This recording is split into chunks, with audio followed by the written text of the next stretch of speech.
E por que que eu citei essas coisas? Porque o tema de hoje é chamados para ser diferente. E por que que isso é tão importante? Porque eu tenho 24 anos, nunca soube o que que era liderar alguma coisa, e caiu o quê? Uma parte da liderança do Ministério de Jovens, que é o LPA, que é o Papo do Alto. E aí, caiu o ministério no meu colo e eu pensei, meu Deus, o que que eu vou fazer? Não tenho ideia do que fazer, eu não tenho um norte do que fazer.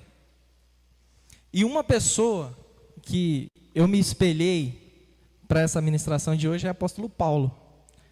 Porque apóstolo Paulo, ele não queria ser aquilo que ele foi. Porque apóstolo Paulo era Saulo. E Deus escolheu Saulo. A gente nos últimos dias estava estudando no Corujão, de que se Deus, no culto de ontem ainda teve isso, se Deus dá um chamado, você não ouve o chamado de Deus, Deus faz o quê? Escolhe outro. E na minha vez, eu não quis pagar para ver, eu aceitei. E hoje eu estou aqui, liderando o LPA, esse ministério de louvor maravilhoso que Deus me deu, e tendo a oportunidade de ministrar a palavra, uma igreja maravilhosa que Deus me deu. E para iniciar, eu vou pedir para vocês abrirem Efésios 4. A gente vai fazer a leitura do 1 ao 7. Mas vai ser dividido em partes, então eu vou só ler o versículo 1.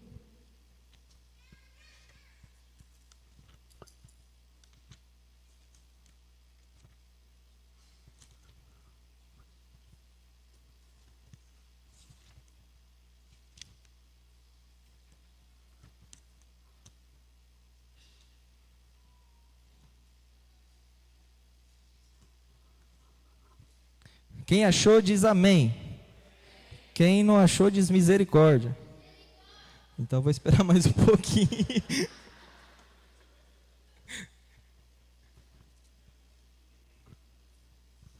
Deixa eu contextualizar um pouco a respeito do livro de Efésios. O livro de Efésios foi escrito por apóstolo Paulo, alguns dizem que é 60 a 62 e outros dizem que é de 61 a 63 depois de Cristo. Nessa época, quem predominava naquela região era Roma.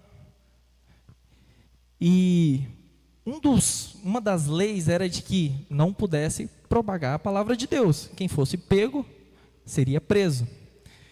E nos meus estudos, o pastor Arlindo pode me corrigir depois no privado, pelo amor de Deus, de que apóstolo Paulo, ele estava preso, uns dizem que ele estava em prisão domiciliar, e outros dizem que ele estava preso na cadeia. E nessa dele estar preso, ele escrevia cartas. E uma dessas cartas é a carta para a igreja de Éfeso. E nessa carta, para dar uma resumida, para não entrar no tema dos meninos, dizia que a igreja não estava vivendo em unidade. O que é unidade? Uma coisa só. A igreja ela tem que viver para Cristo, ganhar almas para Cristo, ser somente uma pregação, somente uma palavra. Só que as igrejas estavam entrando em contendas, né? E apóstolo Paulo, que não é bobo nem nada, começou a descer o burrai da cadeia. E nisso que ele mandou essas cartas começou a propagar pela região. E não foi somente para a igreja de Éfeso. Ela começou a passar em cidades, até chegar no seu destino. E o que diz em Efésios 4:1? Como prisioneiro no Senhor, rogo-lhes que vivam de maneira digna da vocação que receberam. Eu recebi uma vocação que é de louvor. Eu queria isso? Queria. Era o meu sonho. Quando eu vinha aqui na Nova Aliança em 2008, eu vi os meninos ministrar aqui, o meu olho brilhava, cara. Nossa, a minha maior vontade era estar aqui hoje, bem ali onde eu estava. E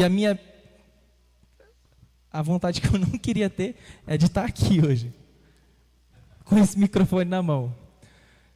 Só que Deus, Ele dá umas reviravoltas na nossa vida. Porque a coisa que eu mais tinha medo, que era falar em público, ele está fazendo eu fazer. Ele está me colocando à prova, que é falar a palavra de Deus. E apóstolo Paulo era da mesma forma. Apóstolo Paulo era daqueles que seguiam a lei à risca, e aqueles que distorciam a palavra, ele buscava, ele procurava, ele aprisionava. Só que Deus mudou totalmente a vida do cara. E ele não teve escolha. E nisso, nasce o Ministério Papo do Alto. Nós temos a líder que é a Michele. A liderança do Papo do Alto foi dada a Michele, ela não teve escolha de falar sim ou não. Porque se ela não aceitasse, a gente ficaria à mercê. Se ela não aceitasse, não teria Erics aqui hoje, nessa noite. Se ela não aceitasse, não teria LPA. Só que, graças a Deus, ela não deixou o bonde passar, não deixou o carro passar. E ela aceitou. E graças a Deus, hoje a gente tem o ministério de jovens e de adolescentes mais unido, na minha opinião, que essa igreja já teve. Um ministério que, no mês de agosto, faz tudo que está fazendo. Um mês em que jovens aceitam o desafio de estar aqui na frente e de pregar a palavra de Deus.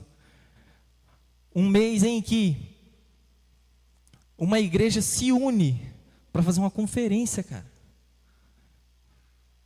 E é isso que é viver em unidade. Que a igreja, é isso que Cristo quer que a gente faça. Que a igreja viva em unidade. E para contextualizar mais um pouco,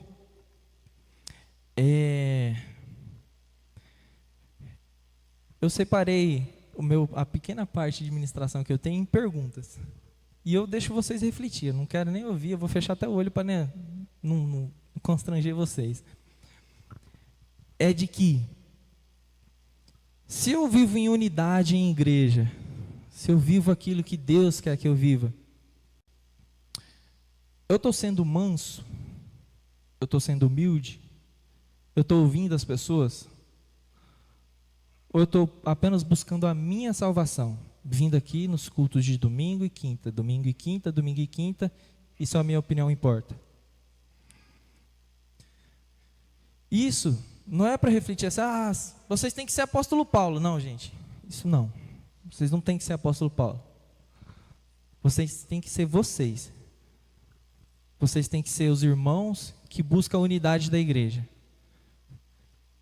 A minha maior vontade, o meu maior sonho, era estar ali. E ele me contrariou, porque hoje eu dou aula de guitarra, algo que eu não pensava. O dom que Deus me deu, eu estou compartilhando. E aí, eu fico me perguntando se eu não tivesse aceitado o chamado de Deus, se eu não tivesse ouvido Deus falar comigo, será que teria um ministério de jovens unido igual tem? Será que teria uma igreja unida em prol de uma coisa só? Cara, eu fiquei tão feliz quando eu cheguei aqui na festa do milho, que eu vi desde o adolescente até o de idade, trabalhando na obra. Isso é viver em unidade. Isso é ser diferente. Porque a ministração de hoje é chamados para ser diferente. Eu me peguei um dia, esses dias eu falei assim, cara, eu vou pregar lá na igreja, falando para uns amigos meus da faculdade. A gente sentou para tomar um refrigerante. Quando eu pensei que não, gente, eu estava fazendo algo impensável, que era falar a palavra de Deus na frente de um bar, na frente da faculdade. Eu jamais imaginei que eu faria isso. Eu estava sendo unidade em Deus. Eu estava sendo diferente. Eu acho massa demais quando eu chego aqui, no sábado à tarde, eu vejo o Arthurzinho. O Arthurzinho chega mais cedo, entra na bateria e começa lá a passar a música sozinho, cara. Sozinho. Porque ele aceitou o chamado de Deus e ele quer ser diferente. O que Deus mais quer nessa noite, na nossa semana, na nossa vida, é que vocês sejam diferentes. Quer que você seja diferente no seu trabalho, quer que você seja diferente no seu caminhar, quer que você seja diferente no seu estudo com a palavra. Porque cada oportunidade que vocês tiverem, vocês têm que ser diferente. Vocês têm que ser manso, têm que ser humilde e têm que buscar a falar a palavra de Deus. Porque o nosso propósito é ser diferente. O nosso propósito é trazer pessoas, convidar vizinhos, saber quem é o vizinho, orar pelo seu vizinho. Porque às vezes a gente tem problemas em casa, não resolve as coisas em casa e vem aqui e vem adorar a Deus. Oh, glória a Deus. Só que a gente não está sendo unidade. Pensando nisso, nós não somos unidade. Amém?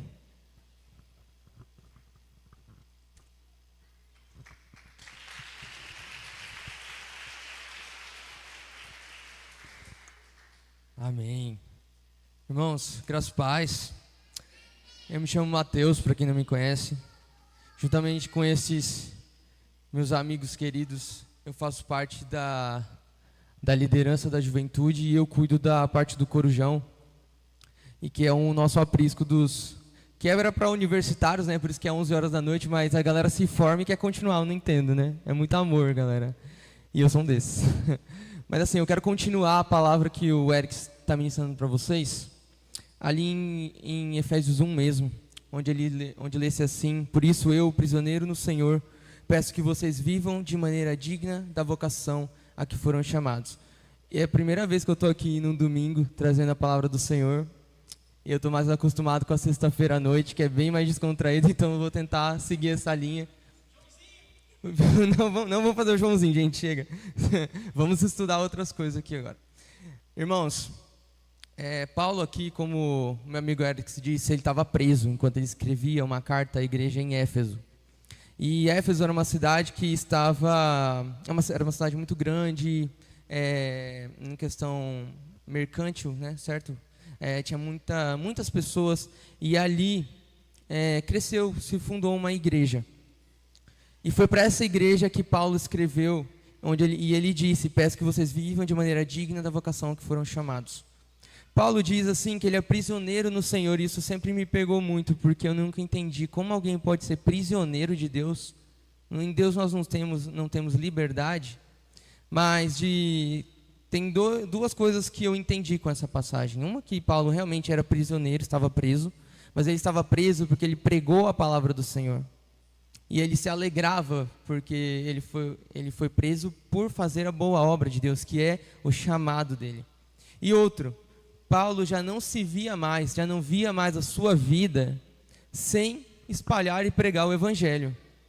Por isso ele se via preso a isso. E aí eu me pergunto, você se vê preso ao evangelho? Você, irmão, você consegue ver a sua vida sem o evangelho do Senhor? Sem pregar as boas novas, sem viver as boas novas? Eu não consigo mais me ver assim. E por muitas vezes na minha mente se passam muitos cenários. Eu poderia fazer isso, eu poderia fazer aquilo, mas em todos eles eu penso: onde Jesus entra nisso? Porque eu quero que Jesus esteja nisso. E é isso que eu quero que vocês reflitam também. E continuando, Cristo nos chamou para uma vocação, que é espalhar as boas novas dele por todo mundo, e que vivamos em unidade. E Paulo, lá no versículo 2 do capítulo 4, ele diz assim: com toda humildade e mansidão, com longanimidade, suportando uns aos outros em amor. Aqui Paulo dá 4 características que nós precisamos ter para que possamos viver em comunidade, que possamos viver em unidade. E uma dessas características, ele começa assim com a humildade. Irmãos, a gente nos estudos, nós nos juntamos nós 3 para começarmos esse estudo, depois cada um foi detalhando mais a sua parte. Mas eu li assim que naquela época, para o povo grego, e também para os povos ali que moravam na mesma região, a humildade ela não era sinônimo de coisa boa, não. Hoje em dia é até um elogio, né? Você chegar e falar: nossa, como você é humilde. Ou você falar: nossa, eu sou muito humilde. Eu sou humilde pra caramba, né? É uma coisa boa, né? A pessoa falar que você é humilde, mas para os gregos daquela época, isso era um sinal de fraqueza. Isso não era um sinal de sucesso. Você ser humilde não era uma coisa boa. Mas vocês sabem quem foi humilde? Quem demonstrou humildade? Isso mesmo, Jesus Cristo, que acho que vocês pensaram nisso. Jesus Cristo, ele foi o exemplo de humildade. E sabe o que mais? Ele não se importou com a consciência geral daquela época. Ele não se importou com a sociedade daquela época. Ele nos ensinou a ser humilde. E é isso que nós precisamos buscar. Não nos importarmos, às vezes, com alguns julgamentos. A gente precisa buscar sermos igual a Cristo. A humildade não pode faltar no caráter cristão. Uma segunda característica que a gente precisa ter é a mansidão. Mansidão. Ela está ligada à entrega dos nossos direitos. Vocês já pensaram nisso? Eu também não entendi de primeira. Mas isso significa que uma pessoa mansa, ela não briga pelos seus direitos. Agora explicando melhor. Ser uma pessoa mansa, gente, não é ser uma pessoa mole, ou como alguns falam, banana. Ser uma pessoa mansa é entender que às vezes a gente precisa abrir mão de algumas coisas, de algumas posições, ou daquilo que a gente acha que é direito nosso, que nós temos que ter pelo outro. É entender que nem sempre nós temos que estar certos. É entender que às vezes mais vale ter paz do que estar certo. Ter paz com o seu irmão, ter paz com o próximo. Sem mansidão, a gente não vai conseguir viver em comunidade. Vocês concordam? Concordo. Amém. E nós precisamos aplicar isso na nossa vida em comunidade. Aqui na igreja, abrindo mão desses nossos direitos, entendendo que isso é em prol de algo muito maior. Prometo que eu vou tentar ser o mais breve, tá, pessoal? A gente quer compartilhar muita coisa, mas não quero me demorar muito. A terceira característica é a longanimidade. E essa aqui, desde o Sábado da Alegria, eu não aprendi direito. Desculpa, pastora Sandra. É que é uma palavra muito difícil, né? Longanimidade, a gente quase não usa essa palavra. E aí, nesses estudos, eu aprendi que a longanimidade, ela indica paciência. É ser tardio para se irar. Usado também para falar sobre a paciência de Deus para conosco. E aí eu quero trazer outra pergunta. Você tem paciência com o seu irmão? Você tem paciência com o seu próximo? Porque uma das características do povo de Deus é que nós sejamos como, ou tentamos ser como nosso Pai, certo? Então, para isso, nós precisamos perdoar. Nós precisamos ter essa paciência, o que vai entrar aqui já no quarta característica, que é suportar. E aí eu pensando assim, ou que a primeira coisa que nós pensamos quando ouvimos essa palavra é que nós devemos suportar uns aos outros. Do tipo, aquele irmão que, com as suas excentricidades, aquele que pega e te cobra todo dia, pega no seu pé. Por que você não faz isso? Irmão, faz desse jeito. Irmão, faz daquele jeito, você está errado. Ou então, aquele irmão que você fala, nossa, mas esse irmão faz tudo errado. Esse irmão não faz do jeito que deve ser feito. Não é apenas suportar esses irmãos do tipo, eu vou aguentar quietinho. É sobre dar suporte. Vocês já se colocaram no lugar desse irmão? Vocês já pensaram naquilo que ele passa, aquilo que ele vive? E já deram suporte para ele no momento de fraqueza? Eu acho que nesse momento Paulo quis que a igreja, os irmãos em Éfeso, eles dessem esse suporte, fossem apoio em momentos de dificuldade para os seus irmãos. Unindo essas 4 características, nós vamos conseguir alcançar uma coisa muito bela, que diz aqui em Efésios 4:3, fazendo tudo para preservar a unidade do Espírito no vínculo da paz. Esse é o nosso grande objetivo, sermos uma igreja unida através do vínculo da paz. E nós só vamos conseguir fazer isso, meus irmãos, sendo diferentes como fomos chamados para ser. Em Efésios 4:4 diz o seguinte: há somente um corpo e um só Espírito, como também uma só esperança para a qual vocês foram chamados.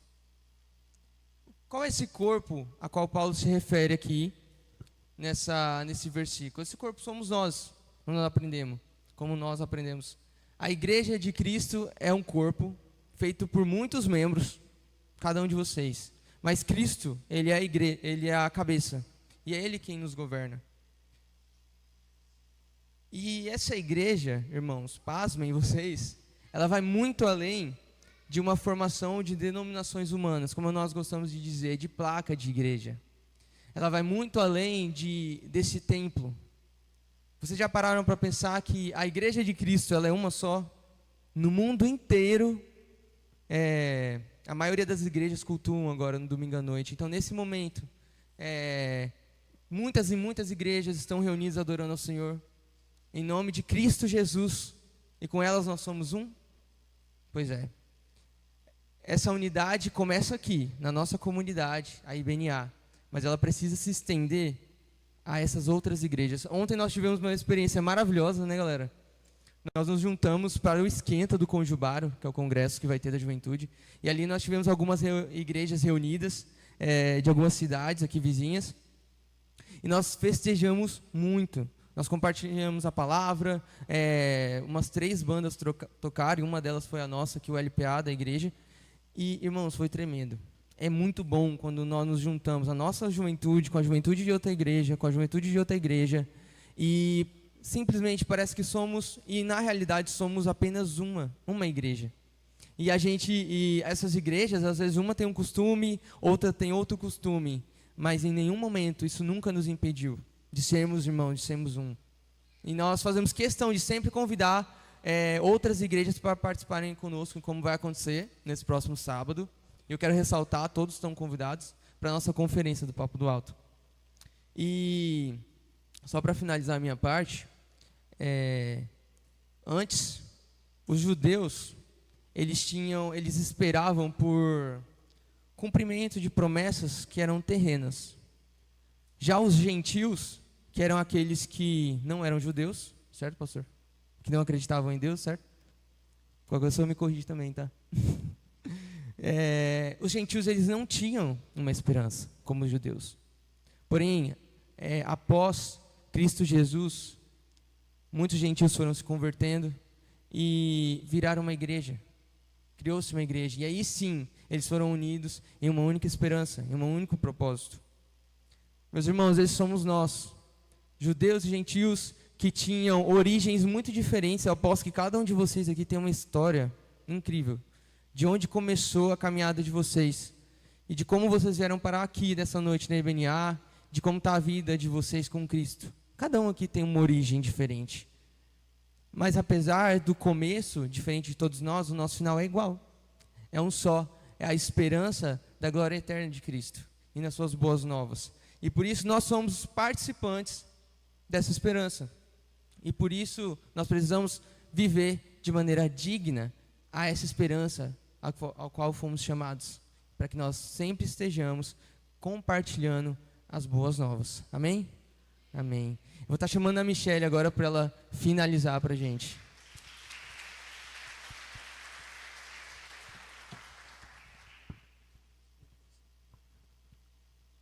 Amém, glória a Deus.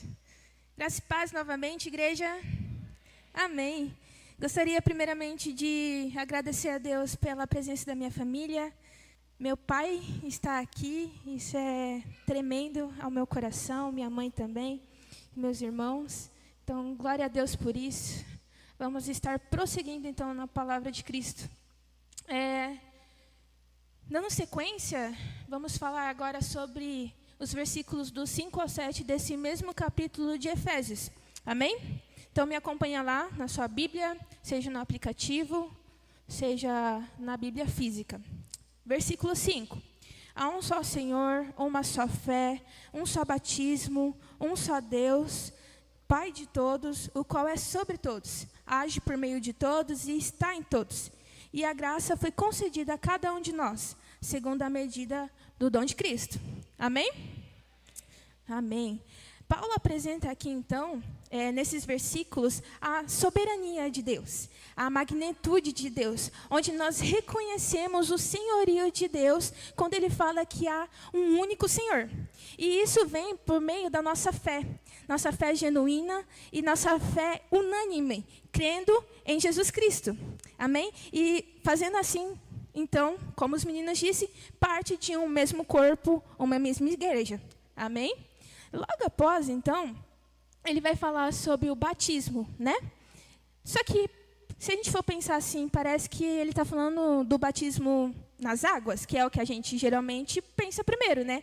Mas, na verdade, Paulo está relatando aqui sobre o batismo do Espírito Santo, porque nesse capítulo, especificamente, nós estamos retratando sobre a unidade, sobre o corpo, sobre a igreja. Amém?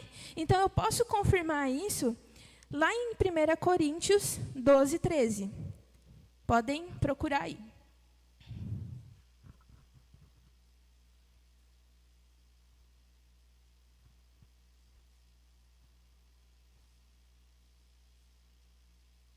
Quem achou, fala, achei? Amém. Pois em um só Espírito, todos nós fomos batizados em um só corpo, quer judeus, quer gregos, quer escravos, quer livres, e a todos nós foi dado beber de um só Espírito.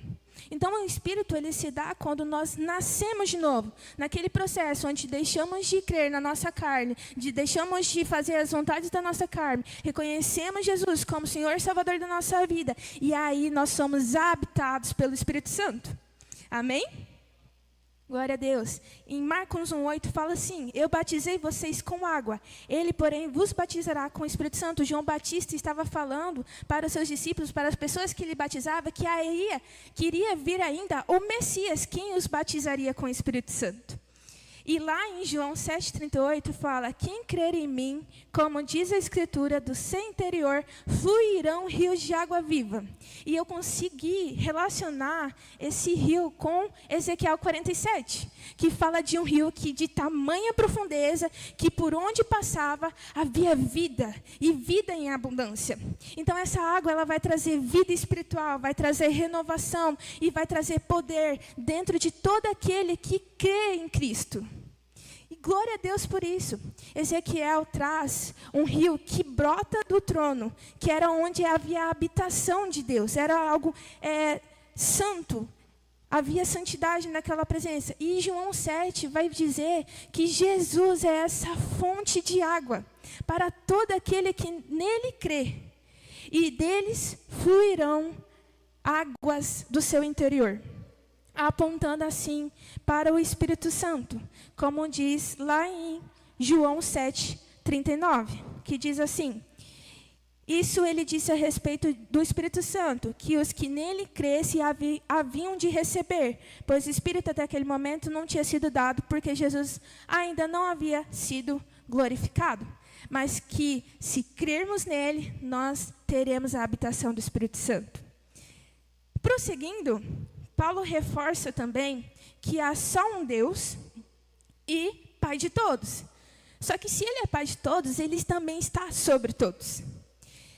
Lá em 1 Coríntios 8,6 diz: para nós, porém, há um só Deus, o Pai de quem são todas as coisas, e para quem existimos em um só Senhor, Jesus Cristo, por meio de quem todas as coisas existem, e por meio de quem também nós existimos. Em 1 Coríntios ainda, 12, do 5 ao 6 diz: e também há diversidade nos serviços, mas o Senhor é o mesmo, e há diversidade nas realizações, mas o mesmo Deus é quem opera tudo em todos. Então ele age por meio de nós, e esse agir é constante, é o dia todo, todos os dias. E além disso, ele age em nós também. Isso nos faz lembrar da promessa de Mateus 28:20, que diz que ele estaria conosco até a consumação dos quê? Séculos. Amém. E ele não só está agindo por meio de nós e agindo em nós, mas como também ele está agindo, ele está em nós. Como diz em Efésios 2:22, nele também vocês estão sendo edificados junto com os outros, para serem morada do Espírito Santo. Glória a Deus por isso, né? E por fim, Paulo vem falar sobre os dons espirituais, né? Fala sobre a importância de recebermos esses dons e agir na nossa igreja, e agir fora dela também, fazendo com que possamos falar das boas novas de Cristo. Lá em Romanos, gostaria que vocês abrissem comigo, 11:36.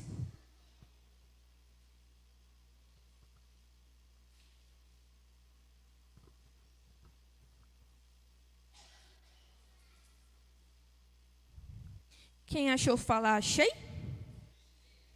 Amém. Porque dele, por meio dele e para ele são todas as coisas. A ele seja a glória para sempre. Amém. E é por isso que nós devemos nos motivar a agir na igreja, de forma a manifestar exteriormente o fato de que Deus nos fez só um corpo. Porque nós vamos nos ajudar, vamos abençoar a vida um dos outros com os nossos dons. Foi concedida a cada um de nós, em toda a sua personalidade, em toda a sua peculiaridade. Todos vocês têm um dom. Todos vocês têm a capacidade de exercer esse dom. Mas que juntos nós nos tornamos um só corpo para o reino de Deus. Por exemplo, que o Eric até comentou sobre o nosso ministério, sobre o Papo do Alto. E eu não sei se vocês sabem, mas o Papo do Alto, ele é uma coordenação. Ele tem muitas pessoas trabalhando no reino para que tudo que nós fazemos aconteça. Porque não é um simples culto. Nós nos consagramos o nosso ministério, consagramos a vida de cada pessoa que participa dele, para que Deus possa fazer a vontade dele sobre nós. E o que eu falo para os meus liderados, que eles são, cada um tem o seu dom e a sua personalidade para fazer com que eles possam servir no reino, glorificando a Deus através daquilo que eles fazem. Por exemplo, as meninas que ficam na recepção, é elas que recebem as pessoas e transmitem o amor de Deus através da forma como elas cumprimentam. Olha que incrível isso, elas estão fazendo parte do reino. Os meninos do louvor, nem posso falar nada, eles conduzem toda a igreja à adoração ao Senhor. Todos fazem parte de um único propósito, juntos. João Calvino, um teólogo francês, diz assim: nenhum membro do corpo de Cristo recebe uma tal perfeição que torne apto a suprir suas próprias necessidades sem a assistência dos outros. Então, a gente precisa um dos outros. Imagina que sem graça seria se todos nós fôssemos perfeitos. Não teria como, porque o único que é perfeito é Jesus Cristo. E Ele fez cada um de nós com a sua pessoalidade para que juntos possamos ser a igreja dele. E Ele nos deu por simplesmente decisão e pela sua maravilhosa graça, sem merecimento algum, porque nós somos pecadores. A nossa nascência é de nosso ímpeto ser pecador. E para finalizar, os meninos já podem subir. Eu gostaria de que vocês entendessem hoje o propósito dessa pregação, das ministrações, como queremos conduzir. É que nós todos somos privilegiados por poder fazer parte disso aqui, gente. É um amor e um temor imensurável que eu sinto quando eu estou na presença de Deus, servindo para o reino dele, fazendo parte daquilo que ele quer fazer sobre a nossa cidade, sobre as nossas famílias, sobre a nossa igreja, sobre a nossa juventude. Então, eu anseio para que você, pai, tenha sede e fome da presença de Deus, da palavra dele, para que você possa frutificar e plantar isso nos seus filhos também. Para que você, filho e filha, possa se aproximar de Deus e conhecer o amor verdadeiro e possa levar isso para sua casa. Para você, jovem que estuda, que faz faculdade, para que você leve o evangelho para aqueles que não conhecem, que te rodeiam. Pessoas que necessitam do amor de Deus. E que nós não estamos alcançando elas. Porque é tão gratificante poder fazer parte disso.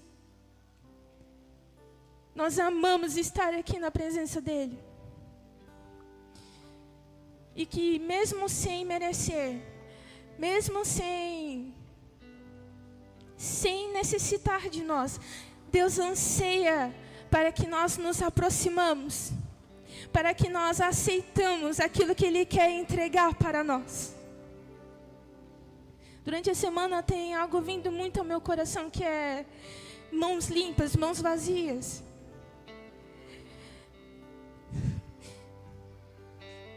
Sinto que Deus tem muito a derramar sobre a nossa igreja, muito sobre a nossa juventude. Mas para isso nossas mãos têm que estar vazias, limpas, de tudo aquilo que é sujo, de tudo aquilo que não agrada a Deus. E aptos a dizer sim, a dizer: Deus, eis-me aqui. Usa-me e envia-me, porque eu quero fazer parte do seu reino, eu quero fazer parte daquilo que o Senhor tem para a minha família, para a minha igreja. Porque o mover de Deus é tão grande, tão imensurável. É impossível não querer fazer parte disso. Mas que haja despertamento, que haja anseio aos seus corações, para que não só nós, não só os adolescentes, os jovens tenham isso, mas para que todos vocês anseiem por estar na presença de Deus e engrandecer o nome dEle em toda a sua soberania e grandeza. Porque nós somos chamados para ser diferentes, para adorar e dizer o quanto Deus é grande e poderoso.